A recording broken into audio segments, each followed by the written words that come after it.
Hello friends, पिछले video में अपन ने सम संख्या, विषम संख्या, प्राकृत संख्या, पूर्ण संख्या और पूर्णांक संख्या के बारे में डिटेल में बात की थी। आज अपन अगली संख्या को लेते हैं और आगे बढ़ते हैं। देखिए, आप सभी ध्यान से समझना। अब अपन अभाज्य संख्या के बारे में बात करेंगे, यानी प्राइम नंबर के बारे में बात करेंगे। तो इसकी डेफिनेशन लिख लेते हैं कि इसकी परिभाषा क्या होती है। देखो, परिभाषा आपके सामने लिखी हुई है। क्या है परिभाषा? वह संख्या जिसमें एक और स्वयं के अतिरिक्त किसी भी संख्या का भाग नहीं जाता है अभाज्य संख्या कहलाती है।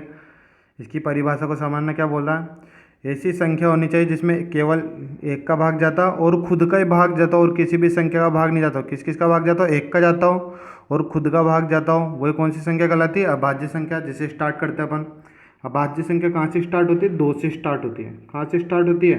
दो से। तो आप देखो, सबसे छोटी अभाज्य संख्या क्या है? दो। दो में एक दो का भाग जाता है और किसका भाग जाता है? एक का जाता है। अगली संख्या की बात करें तो कितनी आएगी? तीन आएगी। तीन में किसका भाग जाता है? एक के पहाड़े में आता है और तीन के पहाड़े में आता है तीन। चार को ले, जैसे अपन यदि यहाँ पर चार को ले लेंगे तो आप देख रहे हो चार, चार में एक का ही भाग जा रहा है और दो के पहाड़े में भी क्या आ जाता है? चार आ जाता है। तो मतलब अपन तो क्या बोल रहे हैं, अभाज्य संख्या केवल वो होती है जिसमें खुद का भाग जाता है और एक का जाता है। लेकिन यहाँ पर चार में किसका जा रहा है? दो का भी जा रहा है, इसलिए चार नहीं लेंगे। अगली संख्या क्या आएगी? पाँच आएगी। छः नहीं आएगी। छः में किसका चल जाता है? दो का जाता है। अगली संख्या कितनी आ जाएगी? सात आएगी। तो इसके बाद आठ, आठ में दो का भी जाता है, चार का भी जाता है, इसलिए नहीं आएगी। तो अगली संख्या क्या आएगी अपने पास? सात के बाद आठ भी नहीं आएगी, नौ भी नहीं आएगी, दस भी नहीं आएगी। तो अगली संख्या क्या आएगी? ग्यारह आएगी। इस तरीके से अपन आगे तक संख्या लिख सकते हैं। अनंत तक जाती संख्या है तो अपन आगे तक बढ़ा सकते हैं इसको। और अपन को याद रखना, एक से लेके 50 के बीच में कितनी भाज्य संख्या होती है? 15 भाज्य संख्या होती है। और उसके आगे 100 तक की बात करें अपन, 51 से लेके 100 के बीच में, तो कितनी भाज्य संख्या होती है? केवल 10 अभाज्य संख्या होती है। तो टोटल की बात करें अपन, 1 से लेकर 100 तक के बीच में कितनी अभाज्य संख्या होती है आपके पास? 25 अभाज्य संख्या होती है। आगे बढ़ते हैं। देखिए, आप अपन ने 1 से लेकर 100 तक के बीच में की सारी अभाज्य संख्याएं लिख ली है। 1 से 100 तक के बीच में कितनी अभाज्य संख्या होती है? 25 अभाज्य संख्या होती है। अब इसमें क्या क्या क्वेश्चन बनते हैं वो देखते हैं अपन। तो आप देखो, सबसे छोटी अभाज्य संख्या क्या दिख रही है आपको? आप इन सब में देखोगे सबसे छोटा कितना आ रहा? दो आ रहा। तो सबसे छोटी अभाज्य संख्या कितनी जाएगी आपके पास? दो हो जाएगी।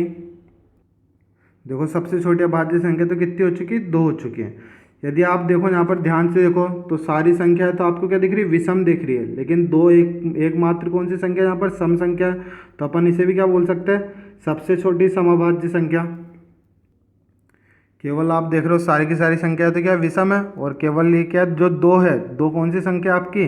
सम संख्या है। तो अपन क्या बोल सकते हैं? एकमात्र समअभाज्य संख्या कौन सी होती है? ये भी क्या होता है आपका? दो होता है। एक और क्वेश्चन बनाते देखो, यहाँ से दो को हटा दें तो सारी संख्या कौन सी बच रही है? सारी विषम बच रही है। तो अपन क्या बोल सकते हैं यहाँ पर?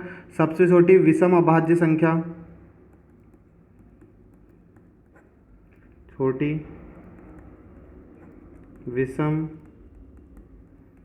अभाज्य संख्या। तो आप खुद देखिए कौन दिख रही है आपको सबसे छोटी विषम अभाज्य संख्या? केवल दो तो सम है, दो को हटाते सारी विषम संख्या है। तो आप देख रहे हो सबसे पहले कौन आ रहा है? तीन आ रहा है। इसलिए सबसे छोटी विषम अभाज्य संख्या कौन सी हो जाएगी आपकी? तीन हो जाएगी। और ये क्या हो जाएगा? अपना उत्तर हो जाएगा।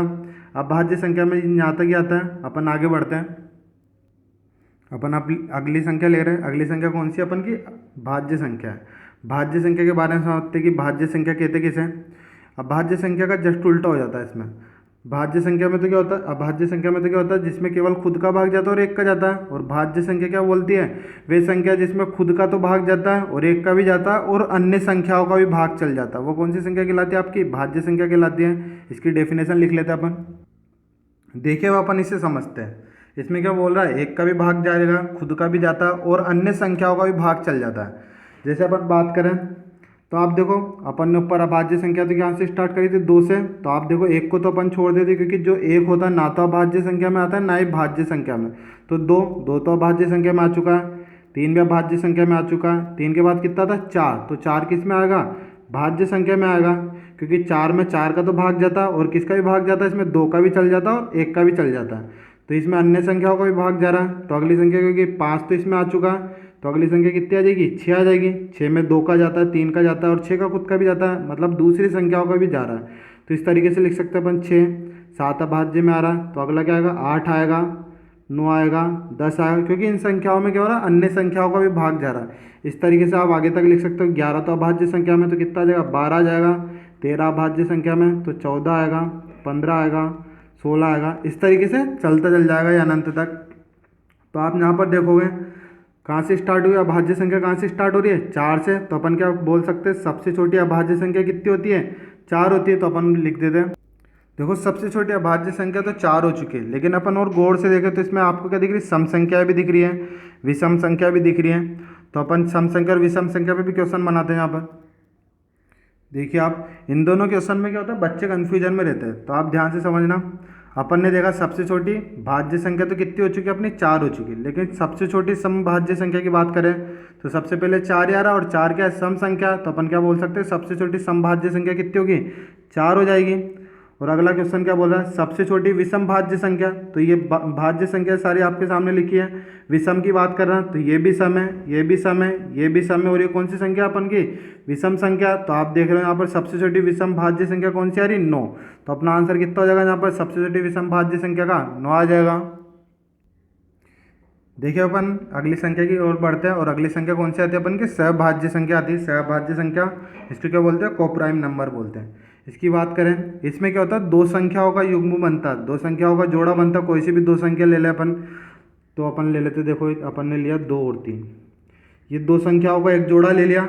और ये सहभाज्य संख्या क्या बोलती है, वह संख्या सहभाज्य संख्या कहलाती है जिसमें केवल किसका भाग जाता है, 1 का जब भाग जाता हो। केवल दोनों संख्याओं में किसका भाग जाता है, 1 का, और किसी अन्य संख्या का भाग नहीं जा रहा। तो ये दोनों कौन सी संख्या है, सहभाज्य संख्या।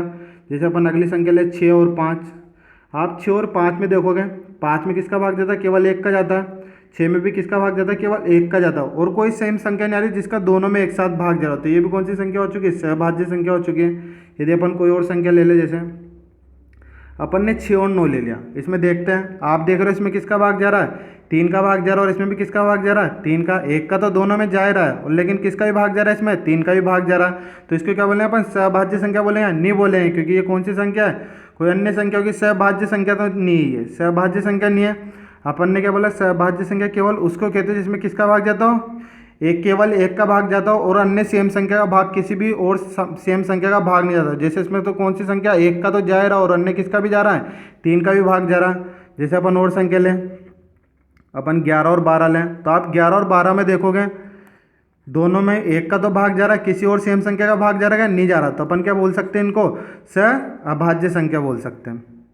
बस इसमें तो इतना ही है, आपको पहचानना है, केवल सेम संख्या का भाग नहीं जाना चाहिए। यदि सेम संख्या का भाग जा रहा है उनमें, तो अपन क्या बोल रहे हैं, सहभाज्य संख्या नहीं है। जैसे कोई और ले ले अपन, 10 और 15 को ले लेते हैं।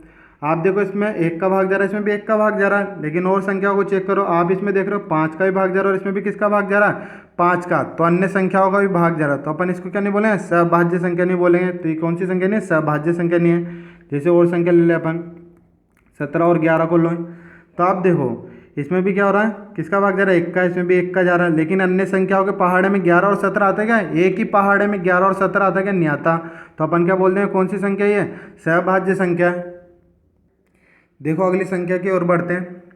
अगली संख्या क्या आती है अपन की, पूर्ण वर्ग संख्या आती है। पूर्ण वर्ग संख्या किसे कहते हैं अपन, वे संख्या जिनका अपन वर्गमूल निकाले तो वर्गमूल आराम से निकल जाए, वो कौन सी संख्या कहलाएगी, पूर्ण वर्ग संख्या। जैसे है 1 का आप वर्गमूल लोगे तो 1 आ जाएगा, 4 है, 9 है, ये किसी का पूर्ण वर्ग होता है। किसी संख्या का क्या हो रहा है, ये पूर्ण वर्ग है, तो इनको क्या बोल देते हैं अपन, पूर्ण वर्ग संख्या बोल देते हैं। ये इनका वर्गमूल निकालें तो कोई संख्या आती है, तो अपन क्या बोल सकते हैं, इनको पूर्ण वर्ग संख्या। अगली संख्या कितनी आएगी आपकी, 16, 25, 36, इस तरीके से आगे की तरफ बढ़ती चल जाती है। कौन सी संख्या होती है, पूर्ण वर्ग संख्या होती है। अगली संख्या की अपन बात करें, पूर्ण घन संख्या।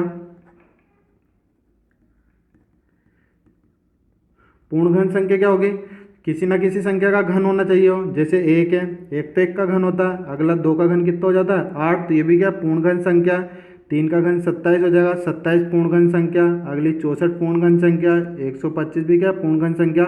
इस तरीके से आगे की तरफ बढ़ती चल जाती है। जिनका पूर्ण घन किसी संख्या का पूर्ण घन बन रहा है तो उसको क्या बोलते हैं, पूर्ण घन संख्या। किसी संख्या का पूर्ण वर्ग बन रहा है तो उसे क्या बोलते हैं, पूर्ण वर्ग संख्या बोलते हैं। आशा करता हूँ कि आपको सब समझ में आएगा। आज अपन ने 5 संख्याओं के बारे में बात करी है। इनके ऊपर जो भी क्वेश्चन, छोटे छोटे क्वेश्चन पूछे जाते थे उनके बारे में बात करिए अपन ने आज। तो आपको वीडियो पसंद आए तो लाइक कीजिए, शेयर कीजिए, कमेंट कीजिए और चैनल को सब्सक्राइब कीजिए। Thank you.